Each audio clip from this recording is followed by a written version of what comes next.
Hi friends, Sarika recipe मराठीमध्ये तुमचं खूप खूप स्वागत आहे। आज आपण मस्त टेस्टी चविष्ट असं कढी पकोडा किंवा कढी भजी कसं करायचं ते पाहणार आहे। मस्त अशी एकदम झणझणीत चविष्ट कढी बनवलेली आहे आणि भजी बनवलेले आहेत बघा। अशी कढीमध्ये भजी घातली की छान त्यामध्ये कढी मुरते आणि एकदम टेस्टी असं कढी भजी किंवा कढी पकोडा आपलं तयार होतं बघा। मस्त कढी पकोडा आपण बनवलेला आहे, एकदम टेस्टी, एकदम छान, बघून कळत असेल एकदम चविष्ट असा आपण कढी पकोडा कढी भजी बनवलेले आहेत। एकदम छान लागते, साध्या सोप्या पद्धतीने आपण ही कढी आणि भजी बनवलेली आहेत। नक्की करून बघा, एकदम चविष्ट लागतात। तर चला वेळ न घालवता आपण व्हिडिओला सुरुवात करूया। इथे बघू शकताय सर्वप्रथम मी घरीच लावलेलं दही आहे। हे छान असं घट्टसर आपलं दही लागलेलं आहे। आता हे हलवून घेणार आहे आपण दही। बघा या पद्धतीने दही सगळं मी हलवून घेते आणि त्यामध्ये तुम्हाला जसं घट्ट पातळ कढी बनवायचे तसं पाणी घाला। मी थोडं थोडं पाणी घेऊन घालणार आहे, यामध्ये मिक्स करून घालायचं। इथे बघू शकताय पाणी मी व्यवस्थित अंदाज घेत घालते, म्हणजे घट्ट पातळ आपल्याला व्यवस्थित कळतं। इथे बघू शकता या पद्धतीने एकदम घट्ट दही आहे, त्यामुळे पाणी घातलं तरी अजून घट्ट आहे। अजून थोडं घालते बघा।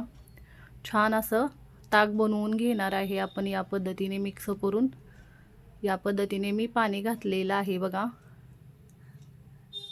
पूर्ण मी मिक्स करून याला मला इथे बघा एक तांब्या पूर्ण पाणी लागलेलं आहे आणि अजून आपलं घट्ट असं दही आहे बघा।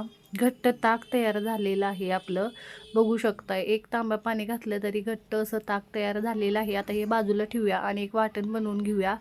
त्यासाठी 8 ते 10 लसणाच्या पाकळ्या, 7 ते 8 इथे मी हिरवी मिरची घेतली। जास्त तिखट नाही त्यामुळे 7 ते 8 घेतलेले आहे। जास्त तिखट हिरवी मिरची असेल तर 3 ते 4 घेऊ शकताय। आता मिरची घातलेली आहे, यामध्ये थोडीशी बारीक चिरलेली कोथिंबीर घालून घेऊया आणि छान असं हे वाटण बनवून घेऊया। छान असं वाटण तयार झालेलं आहे। इथे बघू शकताय हे वाटण बनवलेलं आहे आणि जेवढं तुम्हाला कढीमध्ये बेसन घालायचं तेवढं वाटीमध्ये घ्या आणि असं पाणी घालून मिक्स करा, म्हणजे कढीमध्ये अजिबात गुठळ्या होत नाहीत। किंवा तुम्ही ताकामध्ये बेसन घालून मिक्स करू शकता। मी असं पाणी घालून छान असं बॅटर बनवून घेतलेलं आहे। आता कढी बनवणार आहे, त्यासाठी कढईमध्ये तेल घालून घ्यायचं। इथे एक पळीभर तेल घातलेलं आहे। तेल गरम झाल्यानंतर थोडीशी मोहरी, थोडेसे जिरे घालून घेतलेले आहेत। जिरे मोहरी छान फुललेले आहेत। तेल गरम झालेलं आहे, त्यामध्ये 8 ते 10 कढीपत्त्याचे पानं घातलेत। कढीपत्ता जरूर घाला, छान टेस्ट लागते कढीला। आणि कढीपत्ता परतल्याच्या नंतर जे आपण मिरची आणि लसूण वाटून घेतलेलं आहे ते घालायचं। सगळं मी इथे घालते, कारण झणझणीत छान कढी चांगली लागते। इथे बघू शकताय हे 2 मिनटं परतून घ्यायचं। छान असं तेलावर मी 2 मिनटं परतून घेते। इथे हे चांगलं परतून घेतलेलं आहे। आता यामध्ये आपण थोडीशी हळद घालून घ्यायची। मी इथे बघू शकताय छोटा अर्धा चमचा मी हळद घातलेली आहे। मिक्स करून घ्यायची आणि यामध्ये जे बेसन मिक्स केलेलं आहे ते घाला। जर बेसन घट्ट वाटत असेल तर बेसनमध्ये अजून थोडंसं पाणी घालून मिक्स करा, कारण इथे मिक्स करताना थोडंसं घट्ट होतं जास्तच। त्यामुळे मिक्स करून घेऊन व्यवस्थित गुठळ्या न होऊ देता छान मिक्स करून घ्यायचं आणि त्यानंतर आपण यामध्ये जे ताक बनवलेलं आहे ते घालून घ्यायचं। इथे बघू शकता हे व्यवस्थित मिक्स करून घेतलेलं आहे। इथे मी थोडं पाणी घातलेलं आहे, हवं तर तुम्ही सुरुवातीलाच जास्त पाणी घाला बेसनमध्ये आणि नंतर यामध्ये घालून मिक्स करा। अजिबात गुठळ्या न होऊ देता मी यामध्ये मिक्स करून घेतलेलं आहे, ताक घातलेलं आहे। तुम्हाला जर जास्त अवघड वाटत असेल तर तुम्ही ताकामध्येच बेसन मिक्स करून यामध्ये घाला, पण असं सुद्धा छान टेस्ट लागते कढीला, एकदम मस्त कढी तयार होते। मी हे सगळं व्यवस्थित मिक्स करून घेतलेलं आहे। बघू शकताय बेसन आणि ताक या पद्धतीने अजिबात गुठळ्या झालेल्या नाहीत यामध्ये, बघू शकताय। त्यामध्ये मी चवीनुसार मीठ घालून मिक्स केलेलं आहे आणि छान याला सतत हलवत आपल्याला उकळी काढून घ्यायची आहे।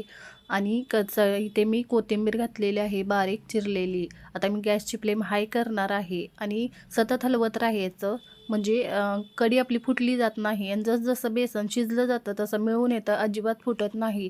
बघू शकताय मी हाय फ्लेम करून छान उकळी काढून घेतलेली आहे। छान उकळी आलेली आहे। आता गॅसची फ्लेम कमी करायची आणि आपली कढी आपल्याला उकळत ठेवायची आहे. आपली कढी उकळते तोवर आपण भजीची तयारी करून घेऊया. गॅसची फ्लेम एकदम कमी केलेली आहे. आता कढी छान उकळते तोवर इथे बघू शकता मी बाउल घेतलेला आहे. त्यामध्ये मी पाऊण कप इथे बेसन घेतलेलं आहे. तुम्हाला जेवढे भजी बनवायचे असेल तेवढं तुम्ही बेसन घ्या. मी थोडीच बनवणार आहे. त्यामध्ये मी थोडासा पाव चमचा ओवा घातलेला आहे. चवीनुसार मीठ घातलेलं आहे. थोडंसं लाल मिरची पावडर घालते. थोडीशी कोथिंबीर, तुम्हाला जे साहित्य भजीमध्ये घालायचं ते घालू शकता. आणि हे मिक्स करून मी याच्यामध्ये पाणी घालून छान असं बॅटर बनवून घेते. जसं तुम्ही भजीला बॅटर बनवता तसं बनवून घ्या. मी थोडंसं पातळ करते. पाणी घेत थोडासा अंदाज घेतच पाणी घालायचं, मिक्स करून घ्यायचं. इथे बघू शकताय गुठळ्यानं होऊ देता छान बॅटर बनवून घेतलेलं आहे. आता दुसरीकडे कढई गरम करायला ठेवलेली आहे. आता त्यामध्ये आता सोडा घालून घ्यायचा. एकदम चिमूटभर मी सोडा घातलेला आहे. तेल घालून घेते आणि पटकन तेल गरम झाले की यामध्ये भजी सोडून छान तळून घ्यायची. इथे बघू शकताय तेल गरम झालेलं आहे. त्यामध्ये पटपट मी भजी सोडून घेते. छोटी छोटी सोडते कारण आपण नंतर कढीमध्ये सोडली की ती नंतर कढी त्यामध्ये त्यामध्ये शोषून घेतं आणि त्याचा आकार बदलतो. त्यामुळे छोटी छोटीच बनवून घ्यायची. थोडीच बनवली होती, थोडंच पीठ घेतलं होतं, त्यामुळे तेलामध्ये सगळीच मी भजी सोडून घेतलेली आहेत. आणि पलटी करून छान मी हे भाजून घेते भजी.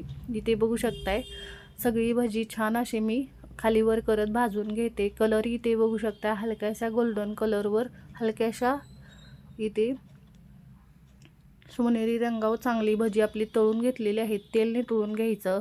आणि इथे कढी पण बघा चांगली 5 ते 10 मिनटं चांगली बारीक गॅसवर उकळलेली आहे. एकदम लो फ्लेम ठेवली होती. चांगली कढी आपली दाटसर तयार झालेली आहे. बघा अजिबात कढी फुटलेली नाही. त्यामध्ये ही भजी घालून घ्यायचं आणि इथे कढी आपली चांगली उकळलेली आहे.